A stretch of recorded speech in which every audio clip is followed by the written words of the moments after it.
Tango Do Flamingo here today, bringing you Wakfu, or Wakfu, whatever you want to call it. It's all about personal preference. But I'm bringing for here you guys today, Season 3, Episode 3. And guys, what I can say is this episode is a very heavy setup episode. And it's going to build up tension that is going to probably carry on and be probably resolved at the end of this, or for the rest of this season. Now, let's actually get into the episode so my point becomes a lot more clear. So, we start this episode with seeing Evangeline waking up in the house from, if you guys remember from the Ogrest arc, the little shed shack they had, that. And she's not pregnant anymore. She's already had the baby. And the one thing about the baby that's actually a little bit hilarious is that she really wants it to be a craw. And like I said, she doesn't want it to be a yop because, as we all know, yops are battle-hardened, fight-crazy machines. And having two in the house is pretty much guaranteed for very rough time. And the same thing goes now that if they have another yop, if they do have another yop in the family, that will mean 3 yops in the house, battle crazy, fight crazy yops. And I can tell she doesn't want that. Now, for those who are probably wondering, whoa, how is Evangeline pregnant? Please go check out my Season 3, Episode 1 and 2 reviews. They give a brief synopsis on each episode. So please check that out. And if you haven't seen the episode, like either one or even this one, stop what you're doing right now. Go watch those.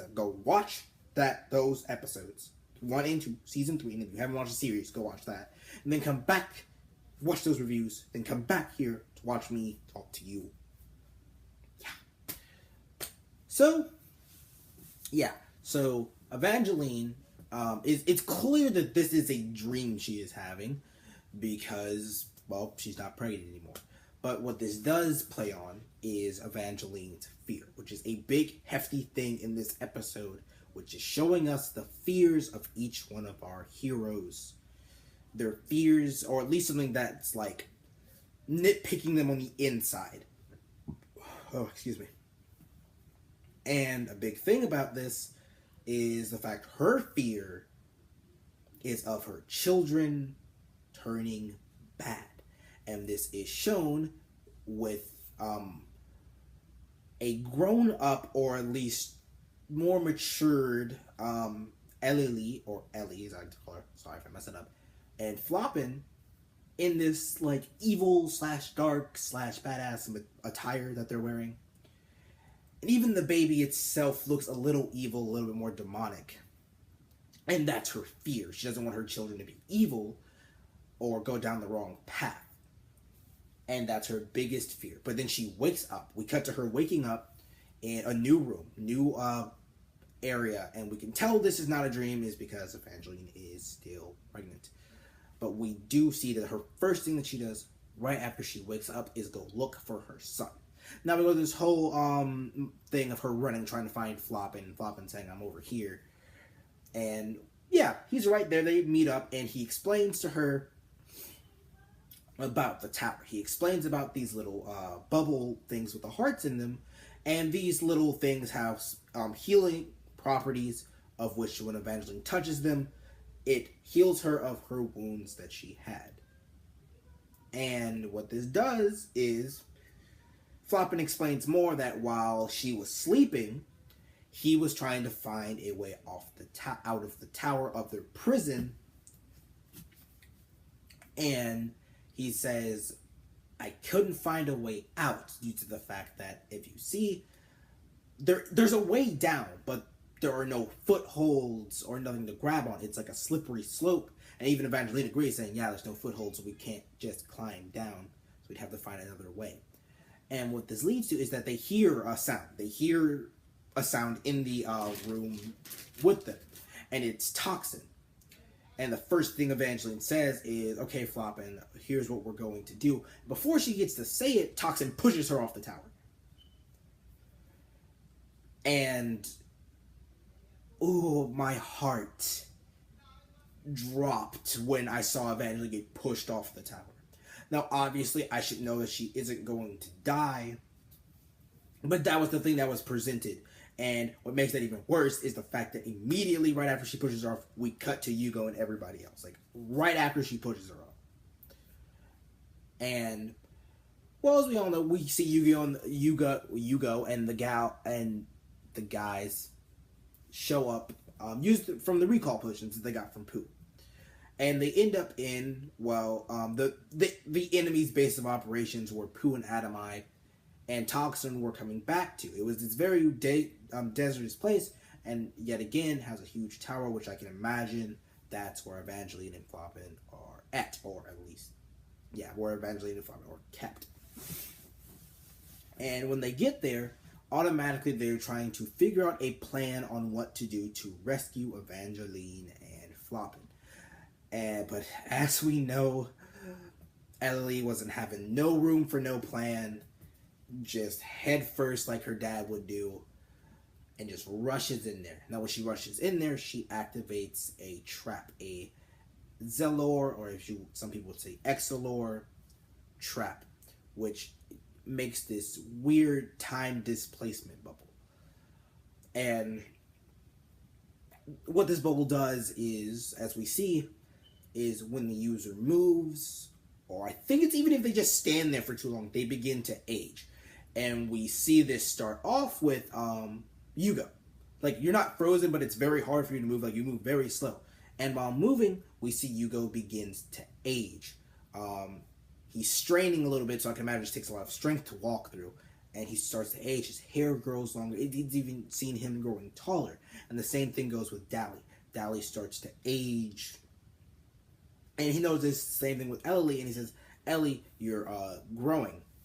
And a big thing how we know Dally is aging is the fact midway through walking, he starts getting paler. But we go to Ellie, she starts to grow up, gets bigger, and Dally notices and saying, Ellie, you're growing. Obviously, she is shocked and very horrified that the fact that her dad is shrinking and growing old.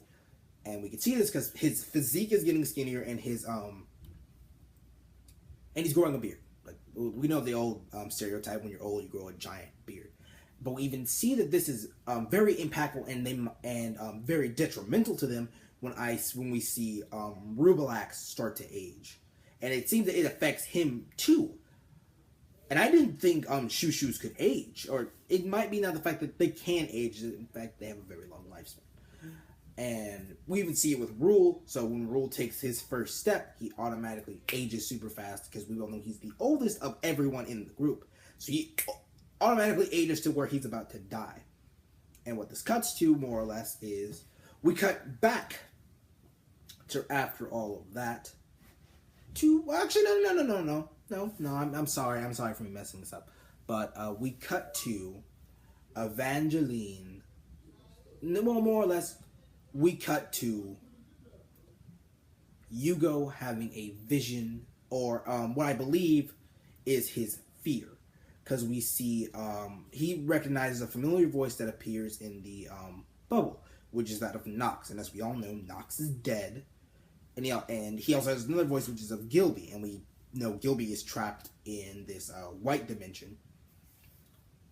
And what this bubble does is it places on, as you can tell, as we see, is your fear or your greatest, like, whatever is in the back of your head that you're trying to suppress, it theoretically puts it out there.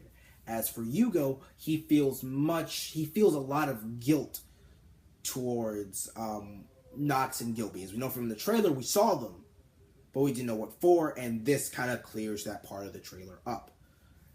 And I don't want to go too far into it because it's revealed later on in the episode, but what we even see is with Dally, what he's really aging. Like, he's a very much an old man who can barely stand. He tells Ellie to go save his mother, and you could tell this is an automatic vision because she turns around and gets very upset and says which one. As we know, Ellie wouldn't just say that, not towards her father, but this is a very impactful moment even for him. And the fact when he says which one, it brings up a point to the fact that Dally has had many wives and many different children. And before they go into a big explanation on that, we switch back to Evangeline and Floppin. In fact, Floppin is holding on to Evangeline for his life. Because it cuts to the fact that Evangeline didn't fall, Floppin caught her, and Toxin is just sitting up there mocking them. And this gets to a really big thing that I figured that Evangeline isn't going to die. Something has to help them, and then they fall. Floppin and Evangeline fall after Toxin gets up and just theoretically wants to kill them. And they are saved. They are saved by Lady Echo. Now, if you don't know who Lady Echo is, her first appearance was in the Ogress arc, the special Wakfu episodes. And you assume she's the bad guy. You still assume she's a bad guy. I still assume she's a bad guy. And they save her, and she gets really pissed. You can tell Toxin is very scared of Lady Echo. In fact, she automatically disappears when he sees the fact that she has saved Evangeline and Floppin. And the moment she sets Evangeline and Floppin down, Lady Echo dashes towards Toxin. And it's clear that Toxin's invisibility does not affect Lady Echo, because Lady Echo automatically hunted her down and kind of knocked her on the ground. Now, one thing I can say is the absolute fact that the fact that she automatically, and she, like, I don't know what they're doing to these villains nowadays. Apparently all of them can just crack the ground, because Evangeline grabs Toxin by her head and tells her, and apparently no one's allowed in that room, probably besides Lady Echo and Lady Echo and our Obero, who you don't know who is yet. Just keep the name in mind. And she, like, smashes her Toxin's head into the ground, stating, "You are not allowed in this room." And what she does is, and I can imagine she also has control of those little ball things. So what she does is, while she has Toxin by the throat, makes a little portal and throws Toxin out of the room. And obviously, due to the fact that Floppin is a very gracious kid, I can tell, because this is still the kid aspect of him, where she thanks the lady for saving, because he doesn't know who Lady Echo is, and Evangeline straight up says, "Hi, I want to thank you for saving us." And you can tell Lady Echo treats them very nicely, very friendly, but Evangeline isn't having it. She does the typically, you have those people that, like, they don't like someone, but they act very nice about it. And that's exactly what he said. She says, "So you're Lady Echo. I've heard a lot about you." She brings up how Adamai trusted her more than saving Dali. As remember in the Ogress arc, the whole reason why Adamai didn't want to help Dali was the fact that Lady Echo told him they would destroy the world, and so Adamai betrays his friends, doesn't want to help Dali, and he truly believes he's in the right, and so on and so forth. If you haven't seen the Ogress arc, watch it. This is literally, you have to watch that to know what's happening in season 3. You really do. So what this cuts to is a conversation with Lady Echo and Evangeline, how Evangeline's saying, "If you'd be so kind as to let us out, that'd be great." And Lady Echo theoretically tries to prove her point, saying, "We're not the bad guys here. Just give us a chance." And Evangeline says, "I'll give you a chance to be released from a prison." And she's like, "Well, I really can't do that." Then it cuts back to Dali. That's the automatic thing. We cut back to Dali and his vision. And you have to realize his fear is very much understandable. It's the fact that what it brings up the point is when the illusionary Ellie asks which mom, that hits him home, because they bring up the point that Dali has had different wives, has had other children, and has never raised them. This is brought up with the different people he cares about the most telling him this. Evangeline saying, "How does it feel knowing that you have had different wives, that you have loved other people than me?" And obviously Dali doesn't remember. So he feels very bad. And when his children say, "You shouldn't have had any more children, we should have been your only children," that hits Dali home, because he realized that he's had other children. He's had, a big example is Goltart is his kid that he never raised. And so this hits Dali home because he feels very guilty, he feels very bad for the fact that he's probably had numerous wives, numerous kids he never got to play or hang out with or have a very decent understanding for them. And this hits him home. And he starts crying and he says, "I didn't know, I'm sorry." And it's a very emotional scene because this is what something Dally really fears. And you feel that from the way he just gives up and is like devastated. And the same thing goes for Yugo. Yugo's biggest fear is that let's put in perspective all that Dally has lost. I mean, all that Yugo has lost. Give me a quick second, guys. So one quick second. I'm gonna pause. Gonna do some quick magic editing because I need to check on something. You're gonna see a magical slide hit here now. But yes, we do see that Yugo also has a deep fear of the fact when... Okay, so yet again, let me repeat. Let's think about what Yugo has gone through. First season, he killed Nox trying to save the Sadida Kingdom. He did whatever he could to save the Sadida Kingdom, even if it meant killing Nox. And even with Gilby, one of his own kind, one of his brothers, he sealed away in a white void. And they bring up the fact that when the villains say, when Nox and Gilby say, me, you, and him are alike, due to the fact we would do anything to protect or get back to the ones we love. Yugo specifically says, I'm nothing like you. You guys almost destroyed the world to do what you wanted. And what they bring up to Yugo is the fact that so did you. You did whatever you could to stop us. Nox says, I'm dead because of you. And Gilby says, I'm trapped in a world of nothingness with no meaning, something that was worse than death, apparently, because of you, because you did whatever you could to save your world. And this kind of shatters Yugo to the fact that they're not wrong. Yugo has done whatever he could to save the planet. He has lost a brother because he chose to protect Dally due to the fact he was scared of losing Dally. So it's theoretically saying it's a Blair line between your moral code as a hero as different from a moral code as a villain. Like, let's face facts here. Gilby had a noble cause. He would have done anything to excel the Heliotrope people. He would have done whatever he could to help his people. Same thing for Nox, as if you remember from Nox's backstory and everything, all he wanted to do, even meant killing everyone because no one would remember, is to go back in time and be with his family and stop him from ever discovering the Elia Cube ever. That's why he didn't care about what he did, because he figured that by going back in time he could change everything and no one would even remember that it was him. And they play on this. And even Yugo he's devastated where he said, I didn't have a choice. You guys are going to destroy something that I loved. And what they reply back is, Yugo, there is always a choice. And he's right. And it's even reported into life to where you always have a choice. There is really nothing anyone can make you do. It is your choice to do something. It is your choice how you do it. And that's another big thing about this episode, and what it explains about the season is that there is always a choice. The season is theoretically about you always have a choice. And like I said earlier, what this series is about is going to be built up by what this thing is. And the big thing that this thing built up is choice. And after Yugo's terrible breakdown on what to do, we then cut to Ruad.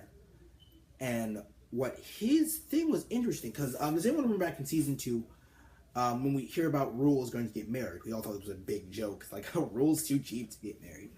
But they show his wife, and we get a little backstory on this due to the fact that she left him because he preferred money over his own wife. And this devastates him, because and I can tell this is a big inspiration if everyone hasn't seen it. I want to remember A Christmas Tale with Scrooge and everybody. Scrooge, how he lost his wife because he was so concerned about his money and everything. It's theoretically like that, but with Rule, and Rule is really devastated. And he's crying. Not crying, he's on the floor, in despair, oh my god. And right then and there, we then cut to, we see looks like a Zeller-type figure in this big owl-type cloak. show up and say, I can help you. If you really want to get this over with, if you really want to make up for your mistakes, you can trust and help me. But right after what we see what Rule's answer is, we cut to Amalia, and Amalia's not aging. She's moving but not aging, and the owl guy ends up saying, oh, your beauty can't be tarnished. I won't hurt you. I won't make you age. So I can tell this time displacement all has a little bit on the user of said time displacement, choosing who ages and who doesn't. But what he does show her a fear of hers. He says, I know what you fear. And what it's clear that she is fearful of, she is fearful of her dad dying. And she's also fearful deep down inside that she is not being a good leader, a good princess, for the fact that she has left countless times instead of taking care of her people. And she has this, the illusionary thing of her brother theoretically saying, you and the brother of Tofu have saved the world as equally as you have almost messed it up. You have messed with things you don't even know anything about. And he's not wrong. Like, for instance, the Iliacu, they messed with that. Like, a big example is when they fought Ogrest in season 2. They made just as much of a mess, much as much of a panic and destructive force as they did trying to save the world. And that's even more retrospect with the thing with Gilby, on how they almost destroyed the world trying to save it. And that's also the big thing of the series, is the fact that they try to make up for their mistakes. This season is the repercussions that Yugo and the Brotherhood of Tofu have done, and that they're not, even though they act like they are the heroes, they do make flaws. And I think this goes back to a lot of things that happen, a lot of genre and things. It's about accountability. If you haven't noticed in this upcoming genre of many things that we've seen, is even with superheroes and other movies, is repercussions, consequences, all of that stuff. Because let's face facts here, in life you can't do something without there being a consequence. But let me get back into what it is we then see the owl guy talk to Ellie and transfer her out the time thing. And what we see is that, and this goes back to the thing with Pooh and how they don't want to hurt Ellie. They don't want to hurt Ellie at all. And Ellie thanks this person for helping her, and then one, can you do the same for my family? And you see Adamai show up saying, no, we can't do that. It's not that simple. And automatically, when Ellie sees Adamai, she goes straight forward to attack him, saying, you traitor, you've hurt my siblings, you've hurt my dad. And Adamai just straight up saying, he kind of smirks like father, like daughter, just dodges it, just holds her up in the air. And Oberon's like, listen, I'm not here to hurt you. I'm not even here to hurt them. I want to help all of you. Let me show you. And what he does is he goes to each individual person. He goes to Amalia, goes to Dali, and goes to Yugo, saying, I can help you. If you want to make up for your mistakes, if you really, truly want to help the world, it's the same thing Lady Echo said to Adamai. Let me help you. You have to trust me. But what he specifically says to Yugo, which I don't think he said to anyone else, was that I know you. I know you more than anyone else. And that kind of has me thinking that I don't know if he's because one thing I took notice about his outfit is the fact that the little ears. And I have this big thing that I think this person is an aliotrope, because that's the only way you could hear him ever talk about it, saying, hey, I know you better than you know you, than anyone else knows you. And all the people that are allowed to say that are other aliotropes. Even Gilby knew more about Yugo than anyone else did. He knew more about Yugo more than Yugo did. And it goes back to the point. He releases the time displacement bubble. Everyone returns back to their age. And we see who it is. His name is Orobo or Osorobo. I'm sorry if I messed this up. But he tells them how... He tells him the same thing Lady Echo told Adamai, which is, you think you guys are heroes, but you don't realize the repercussions that you make with this. And we're here to help you. And he had told that this brotherhood is called the Brotherhood of the Forgotten. And that's an interesting name on why he would say that, but it makes perfect sense why Adamai would join this, because he was forgotten by his friends and cast aside.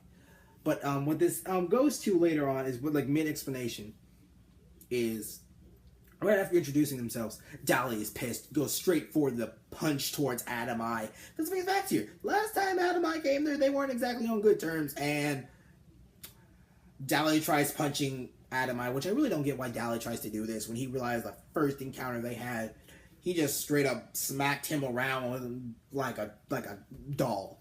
And when he tries it, and it was kind of interesting. So I think Adamai didn't want to get hit this time because he realized Dally was a lot stronger. Is a lot stronger. Now, so instead of just taking the full hit of the punch, he dodges, and then Dally goes in for another hit, and then Adamai hits him with the "you thought, nigga." What I mean by that, he like lifts up his tail and hits him like down to the ground and knocks him out cold. Just like he did last time. He knocks him out cold. And Ellie gets really upset. And Osborne says, you gotta join us. Ellie gets upset, saying, no, you kidnapped kids. How am I supposed to join you? And Osborne says, you're right. Adamai, you need to stop because our dear Yop goddess is not getting a good impression of us. And he explains to Ellie that I don't like violence. I'm fully against it. And I'm not going to force you. I'm not going to force any of you to join me. I'm not going to convince you. All I can hope is, through what I'm about to tell you, that you do decide to join us. And what he does is says, theoretically points out the fact that Evangeline and everybody are at the top of the tower. And each section of this tower holds a new person going to be replacing the old gods. Because Tower of the Brotherhood of the Forgotten is theoretically people who are children of the gods and are upset because their parents didn't love them enough. Theoretically, they are the Brotherhood of teenage angst and rebellion. But what this goes back to is he tells them that if you can get through each individual floor with keeping your convictions intact, you can take Evangeline even flop it and don't have to worry about it. But she is very certain. Sorry about that, guys. That's staying in there because I'm not doing another take of this. I'm sorry. So the picture, that was my dad. So let me get back to the point that I was talking about. Yeah, so he talks about how he really doesn't think that their convictions on what they believe in is going to stay intact after they go through all of this. And this is where the whole episode ends, is him telling them, here's what you're going to do, here's what needs to be done. And that was theoretically the end of the episode. Now, one thing I have to say, I'm going to add in my 2 cents on this, is that I really think this, this little bit, these last like 5 minutes, mentally damaged Yugo. Because the entire time he is talking to Adamai, saying, hey, I haven't seen you in so long. And this go back to the point of when Adamai in the Ogress arc said, if you choose Dally, I'm not talking to you ever. And he's really kept this conviction because the entire time he did not make eye contact. He did not even speak to Yugo. And what this does is it's clear that this devastated Yugo because he's been looking for his brother effortlessly, but Adamai doesn't even care. And it's really heartbreaking because I love these two characters. I love the way they were the entire first 2 seasons. And this season, like, you can see the drift and it really hurts. It hurts a lot. And honestly, to me, I really think that someone might join this other brotherhood. This Brotherhood of the Forgotten. I really think that's the case. But let me go on to also what happened at the end of this. I know I said that was staying right at the end, but this is the real thing that got me at the end of the episode. On how Adamai is questioning why Osporo didn't just end them. Didn't just kill them on the spot. And obviously, Osporo says, we need them. I can't just kill them. And besides, they're going to end up joining us anyways, because think about what they're facing. They're going to join us, whether by that, or they're not going to really fight us, because think about what I have. And it turns out Osporo has the Elia Cube. And that blows my mind, because I need to know, how did he get this from the old man dragon? I forgot what his name was, but he was supposed to be guarding the Elia Cube. So that means he went back there and fought, or I'm not going to say fought, because he doesn't really fight, and just took the Elia Cube from the actual other place. And all I can say is, well, and since Adamite has a 6 Eliotropal flutes, I don't know how they're going to win this. Now, I can understand that they've been through these odds before where someone has had this super ultimate power, like when Nox had the Elia Cube, and when Gilby had the Elia Cube, they didn't think they could be stopped, and they stopped them, so I can imagine it's going to end the same way with that. But still, this was interesting. This was an interesting episode. I am rating this episode a 10 out of 10, guys, because I cannot find anything wrong with this episode. Nothing at all.